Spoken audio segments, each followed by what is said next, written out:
Shalom warga Kerajaan Allah, jumpa kembali di awal hari yang baru nih, dimana kita dapat berjumpa di renungan pagi hari yang setiap hari ditayangkan. Mari saudaraku yang kasih dalam Tuhan, selalulah kita gunakan waktu kita untuk akan mendengarkan firman Tuhan atau bersaat teduh.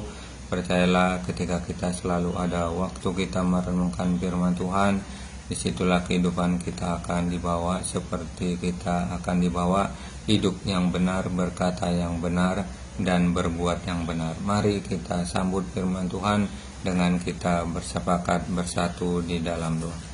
Terpujilah nama-Mu yang kami sembah. Sebentar kami akan mendengarkan suara firman-Mu. Biarlah Engkau berkata bagi kami ya Tuhan. Kami siap mendengarkan firman-Mu. Dalam nama Tuhan Yesus kami berdoa. Amin. Mari kita dengar firman Tuhan terambil dalam kitab Matius 26. Matius 26 ayat 36 sampai 46. Kita sejenak mendengarkan firman Tuhan yang dikatakan di dalam firman Tuhan. Maka sampailah Yesus bersama-sama murid-murid ke suatu tempat yang bernama Getsemani. Lalu ia berkata kepada murid-muridnya, "Duduklah di sini sementara aku pergi ke sana untuk berdoa." Dan ia membawa Petrus dan kedua anak Zebedeus sertanya, maka mulai ia merasa sedih dan gentar. Lalu katanya kepada mereka, "Hatiku sangat sedih seperti mau mati rasanya, tinggallah di sini dan berjaga-jagalah dengan aku." Maka ia maju sedikit lalu sujud berdoa, katanya, "Ya Bapakku, jikalau sekiranya mungkin, biarlah cawan ini lalu daripadaku, tetapi janganlah seperti yang ku kehendaki, melainkan seperti yang Engkau kehendaki." Setelah itu ia kembali kepada murid-muridnya itu dan mendapati mereka sedang tidur, dan ia berkata kepada Petrus, "Tidakkah kamu sanggup berjaga-jaga 1 jam dengan aku? Berjaga-jagalah dan berdoalah supaya kamu jangan jatuh ke dalam pencobaan. Roh memang penurut tetapi daging lemah." Lalu ia pergi untuk kedua kalinya dan berdoa, katanya, "Ya Bapa, jikalau cawan ini tidak mungkin lalu kecuali apabila aku meminumnya, jadilah kehendak-Mu." Dan ketika ia kembali pula, ia mendapati mereka sedang tidur sebab mata mereka sudah berat. Ia membiarkan mereka ke situ lalu pergi dan berdoa untuk ketiga kali. Ia mengucapkan doanya itu juga. Sesudah itu ia datang kepada murid-muridnya dan berkata kepada mereka, "Tidurlah sekarang dan istirahatlah. Saatnya sudah tiba bahwa Anak Manusia diserahkan ke tangan orang-orang berdosa." Ayat terakhirnya, "Bangunlah, marilah kita pergi, Dia yang menyerahkan aku sudah dekat." Demikianlah pembacaan firman Tuhan. Berbahagialah dalam kehidupan kita yang senantiasa merenungkan firman Tuhan. Saudaraku yang kasih dalam Tuhan, dalam firman Tuhan di pagi hari ini berbicara tentang hal berdoa. Kita tahu bahwa dalam pembacaan firman Tuhan ini, ketika Yesus ingin diserahkan maka dia memiliki suatu sikap, yaitu untuk juga pergi suatu tempat yang bernama di taman itu. Di saat dia berada di taman, seorang selam Tuhan, dia mengambil sikap untuk berdoa. Dan apa yang dilakukan oleh Yesus, dia bukan saja pergi sendiri, dia pergi bersama-sama dengan muridnya. Untuk apa dia pergi bersama dengan muridnya? Di saat-saat dia di dalam pikirannya untuk juga diserahkan atau juga ingin disalibkan itu.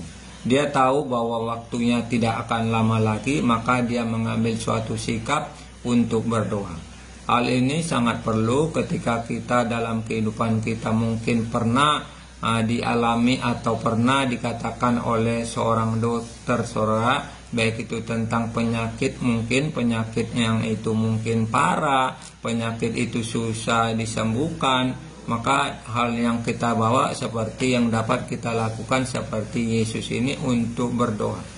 Dia berdoa karena dia sebagai manusia, seorang selam Tuhan. Di saat dia sebagai manusia itu ada sesuatu seperti pikiran kita, hati kita mungkin pikirannya ada juga khawatir, mungkin dia pikirannya juga ada ketakutan, karena tidak akan lama lagi dia berada di bumi itu, atau saat dia waktunya tiba yang akan dipanggil ke Bapa di surga melalui penyalipannya. Nah, saudara yang kasih dalam Tuhan, kita membaca firman Tuhan di sini, di mana Yesus mengambil suatu sikap untuk berdoa. Maka dikatakan, duduklah di sini sementara aku pergi ke sana untuk berdoa. Itulah sikap Yesus mengajak kepada murid-muridnya untuk duduk. Untuk duduk itu sementara hal supaya murid-muridnya itu bisa melihat apa yang dilakukan oleh Yesus itu di dalam dia Taman Getsemani. Artinya dia memberikan suatu contoh supaya suatu kali kelak yang ketika tidak akan bersama-sama dengan muridnya lagi, maka murid-muridnya harus melihat hal-hal yang untuk dicontoh, untuk dilakukan. Nah, saudara yang kasih dalam Tuhan, di sini sesuatu yang luar biasa bagaimana Yesus mengambil suatu sikap untuk juga berdiam diri, berdoa, bersaat teduh, dan sikap yang dilakukan ini bukan untuk diri dia sendiri, tetapi untuk juga yang bersama-sama dengan Yesus itu. Yang bersama-sama dengan Yesus adalah murid-muridnya, supaya di saat murid-muridnya tahu apa yang dilakukan oleh Yesus itu, murid-muridnya dapat meniru. Mari pada pagi hari ini, kalau kita senantiasa pernah mendengar firman Tuhan atau belajar firman Tuhan, maka haruslah juga kita dapat meniru apa yang dilakukan oleh Yesus itu, seorang keselam Tuhan. Yesus memberikan suatu contoh kepada murid-muridnya. Dia pergi ke suatu tempat bernama Taman Getsemani semata-mata supaya dia ada kekuatan, seorang keselam Tuhan. Jadi di sini dikatakan dalam firman Tuhan ayat 239, maksud saya, maka ia maju sedikit lalu sujud berdoa, katanya, ya Bapa, sekiranya mungkin biarlah cawan ini lalu daripadaku, tetapi janganlah seperti yang ku kehendaki. Jadi mengatakan dalam ungkapan doanya supaya cawan ini lalu daripadaku. Artinya seorang keselam Tuhan, al-al beban berat, al-al yang dia rasakan itu dapat berlalu, saudara, atau yang akan dicoba itu yang mau dia seperti yang di dalam kehidupan kita. Maunya Yesus mungkin dia tidak perlu melakukan penyalipan, tetapi itu secara hal yang manusiawi, seorang keselam Tuhan. Seperti kita maunya supaya kita sehat senantiasa, maunya kita tidak melakukan sesuatu hal kesalahan, maka di sini ungkapan biarlah cawan ini lalu daripadaku, tetapi bukan kehendakku melainkan kehendakmu. Nah, salam Tuhan, Bapa di surga mengatakan kehendakku, supaya melalui kehendakkulah itu yang akan Bapa di surga memberikan sesuatu kepada anaknya, saudara, untuk dilakukan, seorang keselam Tuhan. Kita sebagai orang percaya, hal-hal yang kita bawa di dalam kebenaran firman Tuhan ini agar dapat kita lakukan dalam kehidupan kita, meniru gaya-gaya yang disampaikan oleh Yesus ini, seperti dia melakukan suatu sikap untuk berdoa.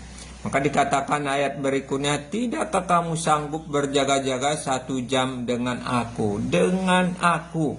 Jadi seorang keselam Tuhan, inilah disampaikan oleh Yesus, tidak sanggup berjaga-jaga dengan aku 1 jam saja. Suatu pertanyaan supaya pertanyaan ini mendapatkan suatu respon, tetapi pada saat itulah murid-muridnya mengalami kelemahan secara jasmani, seorang keselam Tuhan. Kelemahan secara jasmani dikatakan dalam firman Tuhan, berjaga-jagalah dan berdoalah supaya kamu jangan jatuh ke dalam pencobaan. Roh memang penurut tetapi daging lemah. Daging lemah.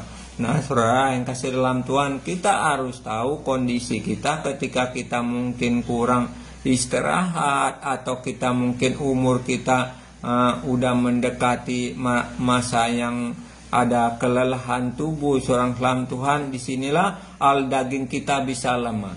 Tetapi di sini ungkapan sebagai hal yang kita melihat di sini, roh memang penurut tetapi daging lemah. Artinya ketika ada sesuatu hal yang gerakan yang dilakukan oleh Yesus untuk berdoa, ada sesuatu daging tidak mau untuk juga ambil bagian bersama-sama dengan Yesus itu sendiri, seorang Tuhan. Mari pada pagi hari ini kita harus mengatasi tubuh kita dengan kita harus juga selalu ada semangat, ada dorong untuk kita bisa mengambil waktu kita bersaat teduh di pagi hari ini, seorang Tuhan. Waktu berlalu sedemikian rupa dan hari berganti hari, biarlah kita selalu ada waktu, tidak seperti yang dilakukan oleh murid-murid ini yang saat itu mereka sedang tidur, seorang Tuhan. Padahal Yesus sendiri pada saat itu sedang berdoa. Artinya mereka tidak bersama-sama melihat dan melakukan seperti yang Yesus lakukan itu sendiri. Maka dikatakan di sini sesuatu hal pertanyaan yang ditanya oleh Yesus, tidakkah kamu sanggup berjaga-jaga 1 jam? 1 jam, seorang Tuhan. Murid-muridnya yang ditanya oleh Yesus itu 1 jam. Nah, seorang keselam Tuhan, pada hari ini kita melihat ada 1 hari 24 jam. Berapa waktu kita harus gunakan bersama-sama seperti dapat kita bersaat teduh, dapat kita merenungkan firman Tuhan, dapat kita berdoa. Mari pada pagi hari ini sisihkanlah waktu kita untuk juga kita perlu hal-hal untuk menguatkan kita, perlu dalam kehidupan kita ini, yaitu makanan rohani itu, seorang Tuhan, supaya rohani kita ini tetap bangkit, tetap semangat. Lewat rohani bangkit, seorang Tuhan, maka daging itu kita akan bisa mengatur untuk membangkitkan diri kita, seorang Tuhan. Walaupun daging dalam kondisi lemah, kondisi capek, tetapi ketika rohani kita ada motivasi untuk datang kepada Tuhan, maka kita bisa membangkitkan diri kita untuk kita dalam hal seperti bersaat teduh. Mari Bapak Ibu dan saudara keselam Tuhan, biarlah kita sanggup untuk menyediakan waktu kita bersaat teduh, tidak seperti murid-murid ini saat-saat Yesus mengajak di taman Getsemani, taman untuk berdiam diri berdoa, itu yang dilakukan oleh Yesus itu, seorang keselam Tuhan. Dan saat itulah Yesus semata-mata mengajak murid supaya apa yang dilakukan oleh Yesus itu dapat dilakukan juga oleh murid-muridnya di kemudian hari, saudara. Ketika mereka tidak bersama dengan Yesus kembali, saudara keselam Tuhan. Olehnya, biarlah melalui firman Tuhan ini, saudara keselam Tuhan, kita sediakanlah waktu kita, walaupun sedemikian rupa kita padat dalam mengisi acara, tetapi perlulah di saat-saat pagi hari ini, pagi yang sunyi, pagi yang belum banyak aktivitas, kita utamakan terlebih dahulu Tuhan kita yang kita percayai, seorang keselam Tuhan. Karena hal yang harus kita lakukan, hal-hal yaitu ketika kita bersaat teduh, percayalah hidup kita selalu meyakinkan apa yang dalam firman Tuhan. Tuhan juga sanggup melakukan segala cara untuk menjaga kita, untuk memelihara kita. Demikianlah firman Tuhan di pagi hari ini. Mari kita sambut di dalam kegiatan kita di hari ini. Sebelum kita melakukannya, kita bersatu di dalam doa. Terpujilah namamu yang kami sembah, yang kami puji. Kami telah mendengarkan firman-Mu di pagi hari ini, ya Tuhan. Biarlah sebelum kami melakukan aktivitas di hari ini, Engkau memberkati setiap kami yang telah mendengar firman Tuhan, ya Bapa. Mengajari kami untuk kami melakukan suatu sikap berdoa atau berbicara kepada Engkau, ya Tuhan. Karena kami percaya ketika kami selalu ada hubungan bersama dengan Engkau, ya Tuhan, disitulah ada sesuatu yang akan kami raih, ya Tuhan. Baik pertolongan-Mu, baik berkat-Mu, baik segala hal yang Engkau akan lakukan kepada kami sebagai orang yang percaya, ya Tuhan, kepada Engkau. Terima kasih, ya Bapa. Kami sambut segala kegiatan kami pada hari ini dari pagi, siang, dan malam. Bersama dengan Engkau, ya Tuhan, kami cakap melakukan segala perkara-perkara. Terimalah doa kami ini, ya Allah. Di dalam nama Tuhan kami, Yesus Kristus, kami berdoa dan mengucap syukur. Amin. Sampai jumpa kembali, saudara keselam Tuhan, pada pagi hari.